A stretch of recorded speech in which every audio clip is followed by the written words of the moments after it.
Facebook do's and don'ts, and how real estate agents, brokers should go about using Facebook to get really good brand recognition and generate leads. And then we'll go into how Nest Builder can help you guys out with doing that too. And then we'll open it up for questions. So without further ado, let's hand it over to Jordan. Jordan. Thanks, Taylor. Yeah, guys. So today we're going to start off, and we're going to go through. This is going to be pretty agent specific, and it's going to show you guys agent and broker specific, but it's going to really help the individual agent with understanding what types of content that we should put on Facebook as an agent, and what types of content helps our brand, what types of content hurts our brand, and really just understanding social media marketing and content marketing as a whole and what it does for your business. So we're going to go through a couple examples. We're going to go through the don'ts first.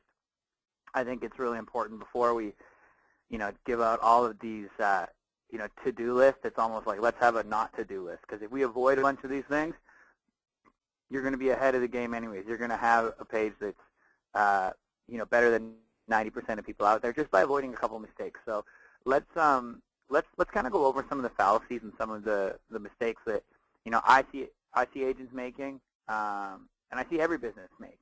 So let's hop in. So one of the reasons that one of the things that I see as a big problem right now is thinking that any publicity is good publicity. We really need to be cognizant of the stuff we put on the internet and digital footprint. If anything you put in a magazine, anything you put anywhere really, and you can see we have an example here with an agent who's put something on their car. It's just overall it's confusing, and I get it. To brand yourself, you have to really stick to your beliefs, what your business is about, and what you're about as a person. But it gets confusing when here I don't know if this agent is trying to cook and sell me a cookbook, or I don't know if he's selling homes. So we really just want to make sure the stuff we put out has kind of that purpose behind it that says, okay, hey, this person is a real estate agent, they're trusted, and they look like somebody I could trust. So this is just kind of misguided marketing.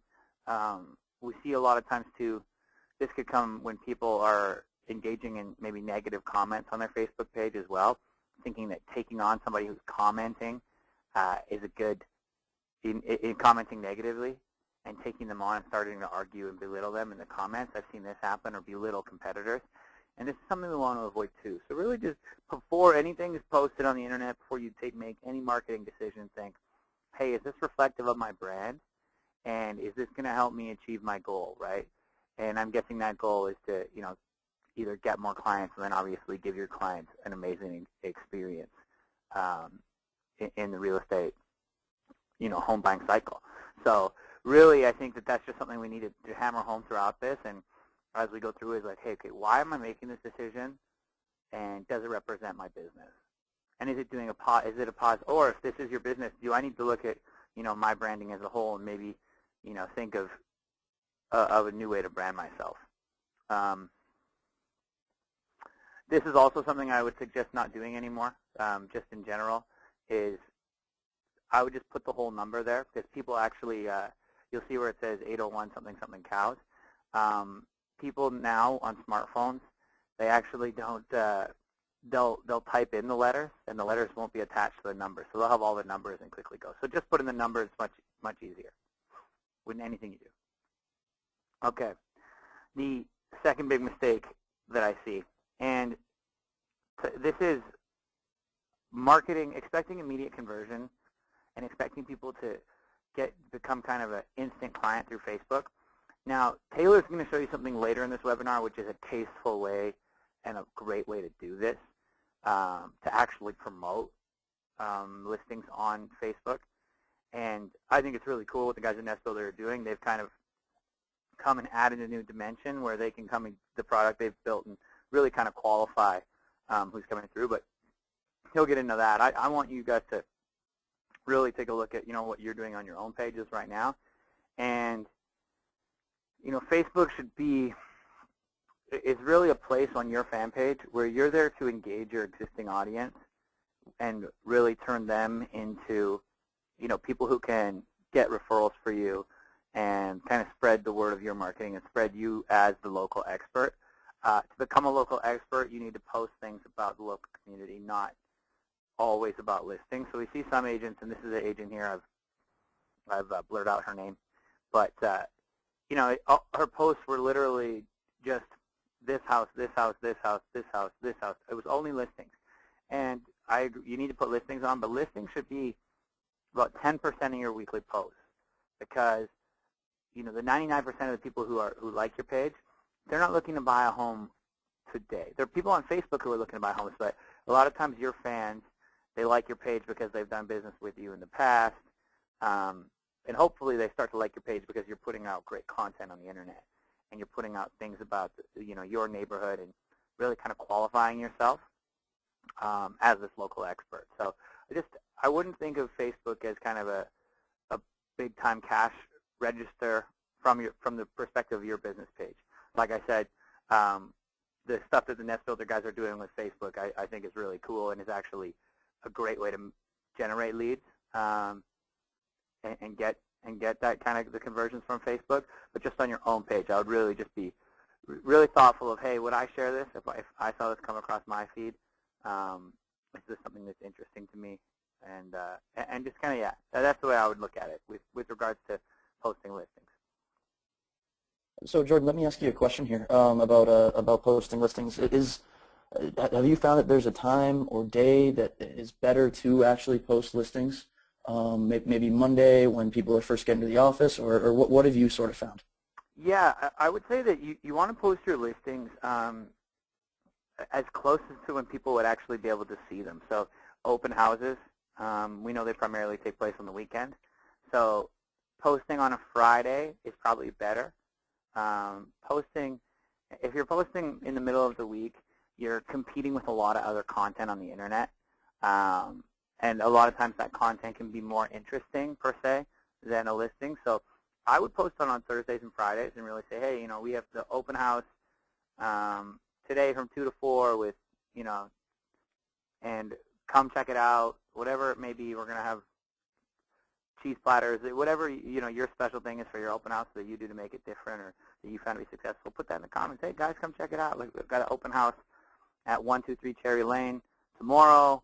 Let me know if you're coming.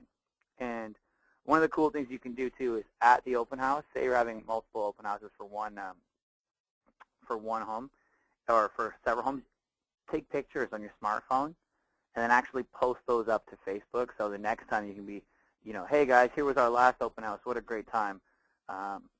Excited to see you all next time. We're excited to see the new faces to come check out, property 123. So I would say Friday, but Thursday, Friday with regards to posting about listings. Nice, awesome. That's good. That's good advice.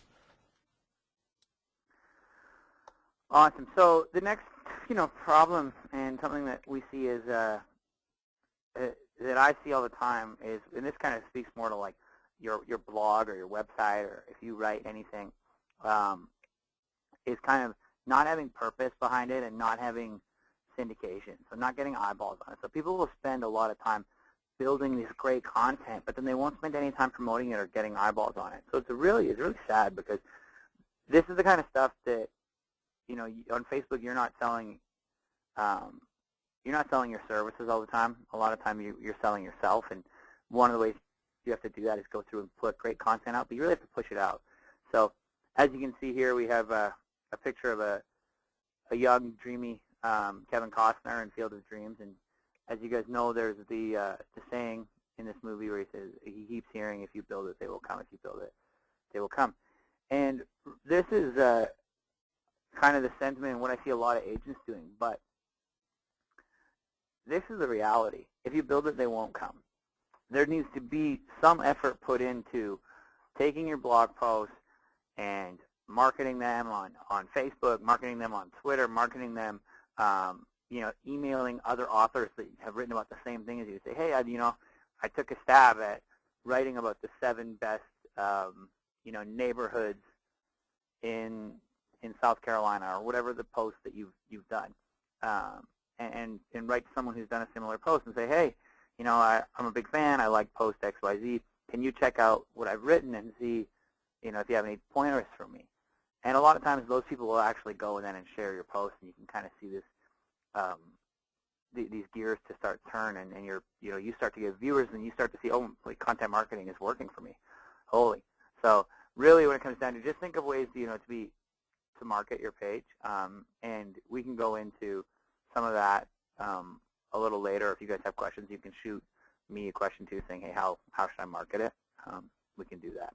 So it sounds like what you're saying is that half of the battle is kind of just writing the content, but then the other 50% of it is going out and actually talking to the people that you've written it about. Would you say that that's correct? As in, if you write about the best burger joints that are in your area to try to get eyes on your brand, you actually go ahead and reach out to those burger places and get them to share it? Yeah, exactly. That's we actually have that example coming up on a later slide where I'm going to talk about leveraging local businesses and partnerships. But definitely, I would say content is half the battle. And here's an example of some misguided content. We see Grand Hampton in Florida. And, there's been this big-time blog post. It's a lot of words. And, there's throughout Grand Hampton, you'll find peaceful sidewalks and trails perfect for running, or just taking a daily stroll. There's lots of great content here, but there's some problems. One, the title, I don't really know what the title means, right? You just need to be, just simple is better. Grand Hampton, right? A great place to live in Florida. That's all it has to be. We don't have to overthink it. We don't have to be a big-time wordsmith. We just have to put up Grand Hampton, where everyone should live before, if they move to Florida, or whatever that may be, but really get to the point. So I say, okay, hey, why is this place so great? Why should I live there? The next thing you can see is, 0 likes, 0 tweets, 0 shares. So what tells me here is the author didn't even share it, tweet it, or like it themselves. And anything you put out on the internet, you have to think, okay, would I share this? Is this good enough for me to share personally? Because if you're not going to share it, then who is, right? So it's, a lot of times people feel like, oh, maybe I shouldn't share all my own content. It's kind of like, maybe I'm doing it, it's overkill on Facebook. Honestly, you got to be your biggest brand ambassador. And if you put out a great piece of useful content, and the person who wrote this probably spent a couple hours, writing this post, editing it, getting the website set up so they can put the blogs up, and they're not really seeing a return. And it's sad because, they put all this content out, but they haven't thought about pushing it on Facebook or Twitter or Google Plus, or, pinning a picture or whatever that may be. But, really just think of, okay, I've spent 2 hours writing. I've spent 3-4 hours writing. You should match that in marketing time. Think, how am I going to market this post? Who am I going to reach out to? Who's a person that I know who's semi-influential in this neighborhood that I can use to push this content? Otherwise, it's really sad because you see great pieces of content that never, ever get eyeballs on them. The next issue we see, and this is the quantity over quality. Some agents, tend to overpost, and you might think, hey, I can just post all the time. That way, I'm always being seen. Well, Facebook has an algorithm, and they decide how much people actually see of you. And if you're posting great stuff and everyone's engaging with it all day, then yeah, you're going to show up all the time. But chances are, if you're posting more than twice a day, some of that content's not going to be so great. And it's actually going to hurt you and hurt your visibility. So a lot of people, they're posting so much stuff, and they're hurting their visibility just kind of from a computer programming perspective. Also, though, from a human psychology perspective, if all you're doing is posting on social media all day, it will give people on Facebook the impression that you have too much free time, and that you actually, aren't really out selling real estate or working for, especially if you're a client. What they're always posting, and to kind of piggyback on that, if they're posting things that aren't necessarily professional. So any highly debated topic, you should stay away from on your business page. We see here, we have an example of, this agent was talking about how 13 ways to tell if there's ghosts in your house, and how she has sold homes that she knew something was eerie in them, and she was nervous in the attics and basements. Regardless of your beliefs, you shouldn't be posting about something like this, just because it can only hurt you. And that's the same. We've had agents before who said, "Hey, I'm a vegetarian, and I post stuff that's, very strong-willed," I'll say, about, being a vegetarian and why they should be. I said, okay, that's your personal view. That's great. But, your business, you're just cutting out large potential customer bases when you do that. So you really want to stay away. Think anything that religion, politics, you should keep those kind of out of your Facebook posts, at least for your business page. On your personal page, that's your personal page. You can do what you want with it. But I would say on your business page, and I would stay away from that. The other thing, just kind of piggybacking one, or going back, sorry, to the quantity thing is, I love cat pictures. I'm a big fan of one cat picture maybe a week. But if I'm seeing nothing but cat pictures on my feed, I'm going to get annoyed. So really think, okay, is this quality? Is this something different? Am I bringing a unique story? Am I bringing a unique post to my Facebook community? And am I providing them something that, hey, they can really benefit from? Because if we don't, then it's just kind of all noise, right? And we want to stand out above the noise. So, how can agents be successful? And this next part, we're going to go into a couple just tactics that we use with clients and that we advise agents on, and where we've seen success. So, if you can, get your pen and paper out for this part and take down. We are recording this. We're going to send it out so you can come back and watch it. But there's some tips here that you can start to implement, and you'll see people really engaging with your Facebook page, and it's rewarding. So let's hop in. So here, celebrating the community, and this kind of, this is what you're selling. You're selling your community, right? When someone moves into a neighborhood, you're selling, hey, there's a really great school down the road, the hospital's 2 miles away, and everyone in the neighborhood is really cheery. And you're saying all these things, and you're really selling the community. So not only do you sell the community, but you need to celebrate the community. And this comes back to your service too, right? You're not selling your service, you're selling yourself. So when you go out and you can build and you can post things about your local community or in the neighborhood that you sell in, you build trust with those community members. Also, community members who are on Facebook and see their own community and see things, hey, like here we have the food bank in Winston-Salem in North Carolina. They see this and they say, hey, I've been there.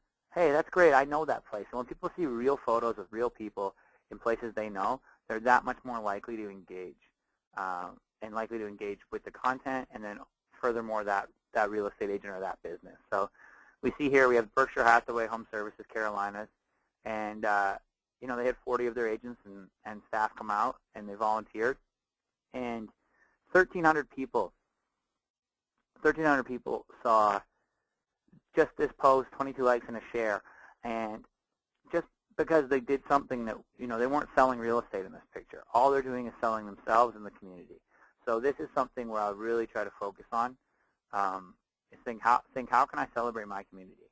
And that's if you have a kid and you're at the local, baseball game or football game, hey, you can snap a picture. That's totally awesome. Hey, we're out here supporting, the Winston Gladiators as they're out on Friday night playing whoever. It shows that you're connected with the community and that you're a real person and you care about the community and what's going on in it. So that would be something I would really say to focus on. Next, reach out to local businesses. So Taylor asked this question earlier, and it's really a valuable tool for people who don't have giant followings on Facebook, because this is one of the things. I don't have a big following, and yeah, we can help you get a big following, and that's part of it. But in the initial phases, if you've got this content, how do you get people to share content for you, and how do you get people to kind of become your marketing machine, and how do you build real relationships with people? So we'll see here in the example we have the Red Barn, which is it's just a drive-in in Maine that does seafood, and Movoto.com, which is a big real estate site, and they do a ton of content. They went and they mentioned the 15 places to eat in Maine. Then they went out and they reached out to those local businesses and said, hey, the Red Barn, we mentioned you. You made it. You were number 5 on our list. Please share the list. Check it out here. And in doing that, if you can see the activity, the Red Barn is a very popular page by the looks of it. They have 410 likes, 22 comments, and 139 shares, all going back to Movoto.com. Now, people are probably saying, what does seafood have to do with real estate? And really, it's everything. This comes back to, once again, celebrating the community and building the relationships. People want to know about things in the community. Also, all of these people who shared it, they are people from Maine. They've probably been to this place, Red Barn, before. So now they're sharing it, and it's just getting your brand out in front of as many people as possible because you went out and you supported some local businesses. And it's, if you mention them first, they're that much more likely to mention you down the road. When you say, oh, hey, could you, promote this art piece for me? Or if you ask, this is kind of, you got to give before you ask for something, and I think this is a great way to do it. And I think if you've lived somewhere for a month or 10 years, you probably know the 10 best burger joints or whatever that article is, or whatever food is popular in your neighborhood. And it doesn't have to be always food or anything, but you'll know that stuff. You'll know things about your neighborhood that you can write about, and you can reach out to those local businesses, and you can start to get traffic to your website. So it sounds like there's some work that goes into it, but I mean, Jordan, you do this for a living. This is what you eat, breathe, and sleep, right? And I mean, the results that you've seen from content creation, I mean, is it iffy, or is there a real formula to it where it's, if you put in the work, you're almost guaranteed to get some good results back, especially in your experience? Yeah, I mean, like you said, it's what we do for a living here at Cave, and we have a model, and it gets results 100%. Part of the thing that's in that model, though, is a lot of elbow grease. There is, if you do the work and you spend the time and you research and you get to know the neighborhoods, whether it's, in our case, a lot of times through the internet, or going and polling people through the internet, or using, a client directory to ask questions. We take the time and we put stuff together, and we found that the return is out of this world most times because it's so new to real estate, this idea of content marketing, and people are really just responding to it well right now. Everybody on this webinar has probably had their day interrupted by a BuzzFeed article, and you know why? It's because the first one you read was an interesting article, but after you read 4 or 5 interesting articles from BuzzFeed, BuzzFeed was an interesting website, and now it catches your attention. And now when they post something, you stop and you think, hey, maybe I'm going to check it out. So I've had my workday interrupted many a time from BuzzFeed, so I thank them for that. But they're just putting the work in, and that's what it comes down to. So you can definitely staying on top of mind, right? Exactly, and making it part of your weekly plan. And I always for our personal stuff, I have an hour in my calendar. It says, okay, Tuesday morning, write blog, and it's 1 hour where I'm going to write that blog about whatever we're doing, whatever local businesses we're using or software we're using internally. And then we have our whole checklist of how we market it. So there's definitely kind of a roadmap for each piece, but it's just a matter of following it. And, there's no overnight kind of success when it comes to content marketing. You have to put the work in, but you will see the rewards. Cool. Awesome. Yeah, no, I love it because we constantly hear again and again that real estate agents are struggling to kind of get a brand or make themselves different in the market. And I mean, just that simple content creation, just getting in front of these businesses and in front of your community. It's awesome. I love what you guys are doing over there. Thanks, man. Yeah, it's fun, and I think as a cool exercise and something that I do every 3 months, and I think that it's important to do maybe more, but it's to write your goals down. You probably have all read something about how if you write your goals down, you're 10 times more likely to achieve them. I forget the exact stat, But this is an exercise that's cool. It's called Making a SMART Goal, and they're specific, measurable, assignable, realistic, and time-based. So, what I would do is put something together where you say, okay, I'm going to have, let's say we're going to go for June 1st. Say, I'm going to have 150 Facebook fans by June 1st, or I'm going to promote, I'm going to write and promote 4 blogs by June 1st. And you can start to, it's really putting a time constraint on your goals and making sure that they're realistic. Also be super specific. Don't just say, hey, I want to get 1 million blog visitors. Say, I want to get 1 million blog visitors by writing 3 pieces of content every week on Tuesday mornings for 1 year, and I will reassess in May of next year, and you can go from there. And it's kind of like you really make these things realistic and specific, and you're going to, not only are you going to achieve your goals, but you'll surpass them, and you can go and make new sets of goals, and you'll see that these change every 90 days. And these goals can apply to any facet of life. I use them for personal, career, exercise, you name it. But I think it's a really good exercise to write down, and if you guys are there right now, I'd write something down to, what's your personal goal for, your content, for your content marketing, and for your marketing on your Facebook page. What is your goal? What is your goal in business? Is it to maybe get, I will get 2 listings this in the next 30 days, or whatever, I will sell this listing that I've been working on. And I know Taylor's going to show you actually a cool program that they have set up over at Nest Builder, and I'm going to pass it over to Taylor now, where he's going to kind of walk through and show you what to do. I've kind of only had a glimpse at the product, but I think from the sounds of it, I'm excited to see what happens. So I'm gonna go on mute, and if you guys have any questions, feel free to put them in the chat box for me. I'll stay on until the end of the webinar, and then I'll answer any questions you guys have. Awesome. Hey, thank you, Jordan.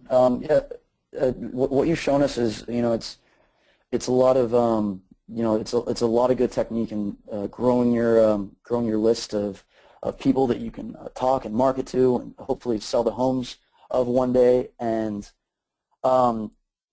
it's an awesome way to go ahead and do that. But what I'm about to show you is a little bit of a faster technique, if you will, to, instead of generating leads over the next month or generating leads over the next 2 months, it's a way of generating leads today, tomorrow, this week, and into the future. And so that's what I wanted to talk to you guys about, is when it comes to using Facebook for lead generation when it comes to real estate. And so there's a million different tools that you need to use in order to get the right sort of benefits from Facebook. And it's not just one single tool. You can't just expect to use Facebook and have it work. No, it's a toolbox that eventually helps you out. And so when you put all the tools together, it kind of turns into a silver bullet that can really help drive leads to you, help make new connections. And so we're here to show you how you can use one of our tools to take these likes and get tons and tons of comments, and then take that one step further and turn those into post engagements. And once people actually go and they're looking at your posts, actually have them convert and become leads, people that are giving you their email addresses, their phone numbers, and their information because they're interested in buying and selling homes. And so here's what we do. And we'll take a listing for a real estate agent, and we'll advertise it on Nest Builder. And so Nest Builder is who's sponsoring the webinar, and we take the listing and we promote it. And it's as simple as boosting the boosting the listing. So we'll take a listing, we'll describe it, as you can see here, featured new listing in Boston, it's priced to sell, 2 bedrooms, 1 bathroom. We post as many nice pictures as we can, and the idea is to really get them interested enough to click on the pictures and click on the link that you see right here. And these are posts that we've done in the past, and none of them get complaints. None of them have spam or anything like that. We actually get these amazing comments. People saying that they want to live here. People saying that they want to have this one. If you're in the market, this is awesome. We have all these awesome well wishes on these posts that we do, and so that's just the first step, the first tool in the toolbox, if you will, where we actually go and we post. If you check here, that we boost the listing. Here's another one. 69 likes, we get 4 comments and 11 shares, and you can't buy 11 shares. So this is actually going and taking to the next step and becoming organic. And it's what happens when you do a good job of boosting a listing. So that's step 1. Step 2, though, is when they actually go and click on the link, we need to gate the content. And so this is where it gets a little bit tricky, if you will. Our second tool that we use is we have a web page that gates the content. And in order for them to actually go and look at this beautiful house in Boston, they need to come and they need to enter in their name, their email address, and their phone number. And so by unlocking the home, all of their information is sent directly to you. And once they unlock the home, the page goes away and the listing comes up. And they can look through it, they can re-inquire with the agent right there, and we try to keep it as simple as possible when we're doing this, because the simpler you make it, the more click-throughs, the more likes, the more leads that you actually get. And that's kind of the name of the game in all this, is just making it simple, making a direct path to get these consumers to come in, be interested enough to actually want to see the house. And so, I mean, it's a 3-step process here. We'll go to the next slide, and it's bring them in with Facebook, block the content, and then take them to the listing. And in doing so, that we create a lead, and it has turned out some absolutely amazing results. And with just a little bit of ad spend, we end up generating anywhere between 18, 33, 22 leads in these case studies that we've done with real estate agents that we've actually got on extra packages because their campaigns turned out so well for them. And so it's all about just taking it and going from likes and turning them into leads. And it's a simple 3-step process that we've developed that's turned out really well. And this is absolutely something that if you have an IT division, they can go and probably do themselves. If you're a single agent, then it's something that we can show, or we can go and do with you, and you'll see how it all gets done.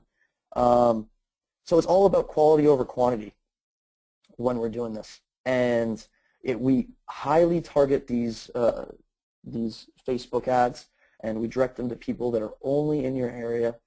We make sure that they're in the right cities. We make sure that they have the right interests. They're interested in real estate. They're interested in buying a new home. They show the propensity to actually go and buy a home. And it turns out that they become incredibly qualified because they actually go through the next step of entering their information to give that to you, the real estate agent. And then it just becomes a process of giving them an email, giving them a phone call, reaching out to them. And even if this house in Boston over here, or St. Louis in this case, isn't the right house for them, well, now they have a real estate agent's name, phone number, email address, and you have their name, phone number, and email address, and they become a lead for you for 3 months from now, or a month from now, or a week from now, and helping them finding that next home whenever it is, whether or not it's this one that we have here in St. Louis. Another thing I'd like to highlight right here is that we don't share these leads with any other agents. It's your listing, and it doesn't get spread out amongst 5 or 6 other agents like Zillow or Trulia or Realtor.com or any of these big monster companies do. It's your lead, and it's yours to do with what you want. If you want to wait a day to reach out to them, that's fine, because it's not a rat race in this case. It's your race, and so they're also really great for generating buyer leads as well as open houses and seller leads. And the way that we do this is, let's say that it's a open house, for example. Well, we advertise an open house, we advertise the dates, and if they want to find out where it is or get more information on it, well, it takes them to the exact same process where they need to become a lead for you, and then that way you can reach out to them, talk to them, and tell them about this beautiful house that you have in Temecula, California. They work great for buyer leads, for people that are in between listings. So if you're in between a listing right now and you're looking for a way to sell a home to somebody, we can go and we can bring them in, show them, do the same sort of listing advertisement for a house, and when they come in, enter their name in for to enter themselves in as a lead, then that lead will go straight to you, and then you can be the agent that helps them buy the house, regardless of which house it is. And so, yeah, the dying question you guys probably have is, how much is it? And we start our pricing out at $400 per listing, and that's the $100, $150 per boost. It doesn't count for your first listing. However, we're doing a webinar special here, and for those of you that stayed on till the end, I'm really happy to hear that, because we've cut the price in half for this, and it's just to get you guys inside, see how great the listings are, and just try it out. And if you don't get a minimum of 10 leads from this, then we offer a 100% back or 100% money back guarantee, and we'll put that in writing for you. We're so confident in this product and the results that we've had over the past months that it's something that we can say that you're going to get, and you're going to love the actual results that you get. We've had nothing but stellar response rate from it. So yeah, it's $200 per listing, and that's valid for the next 48 hours, I think, is what we're going to make it. And so what I'll do is I'll go ahead and I'll actually put a link in the comments over here for anyone that wants to actually go and check it out, and we'll send out a follow-up email as well. So you guys can take your time, and you have 48 hours to go and make your decision. Couple things to keep in mind is that we try to keep it very narrowed down or by city. So certain cities do fill up. I know, for example, we have Miami that's getting full, as well as Tampa Bay. And so we've kind of launched this in Florida to start, but we've now branched out into Wisconsin, we've branched out into California, we've branched out into Texas and Wyoming. And so we're really starting to dig this down and make it much more nationwide. And so here we go. I'll put this right there. Everyone's going to see that. That's the link that you guys can follow if you're interested in it. And so now we're going to open this up to questions. If anyone wants to know anything, we're here to answer it. And this is for both Jordan and myself. If you have any questions about listings or promoting your listings, or just Facebook in general, we'd love to help you out. So yeah, let's go, guys.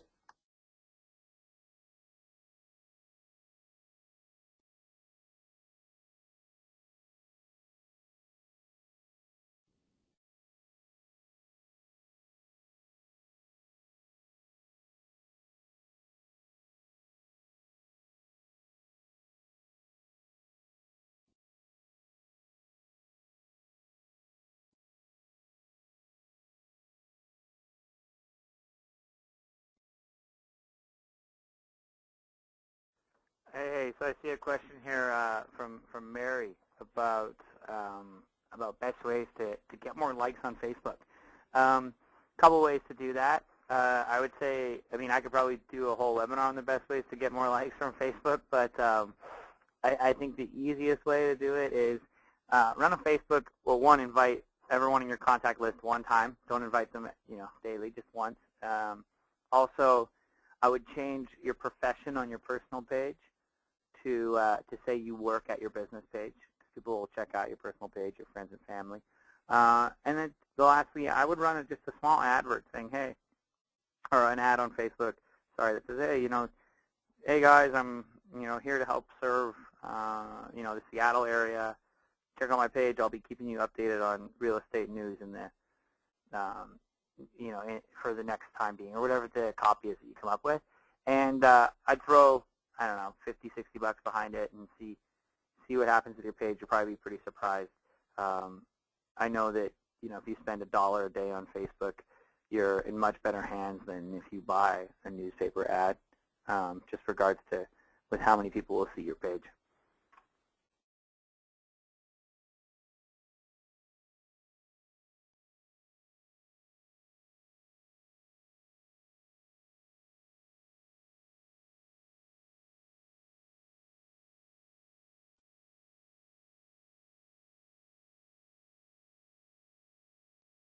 Okay, well, we got a question here from John, and he asked how many leads can you expect to get from doing a promoted listing package?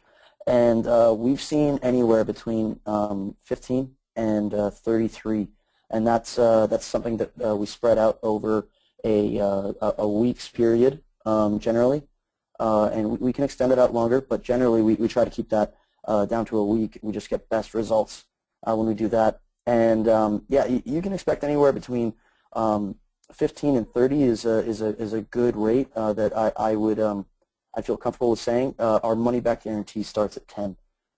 So yeah, a minimum of 10, but we've seen all the way up to $33, $35, and that's all at that we can give you all that at the $200 price point that we talked about earlier.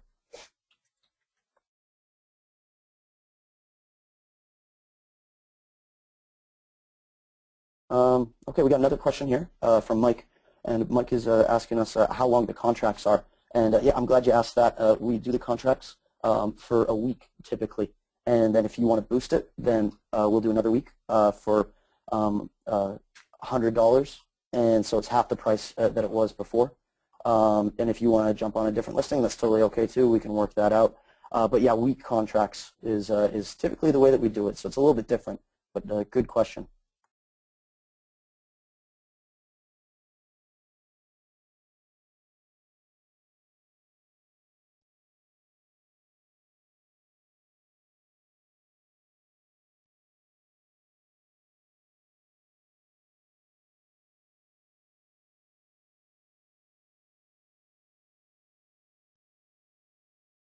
All right, guys. Looks like that's all the questions we have right now. But thank you for joining us, all of you guys.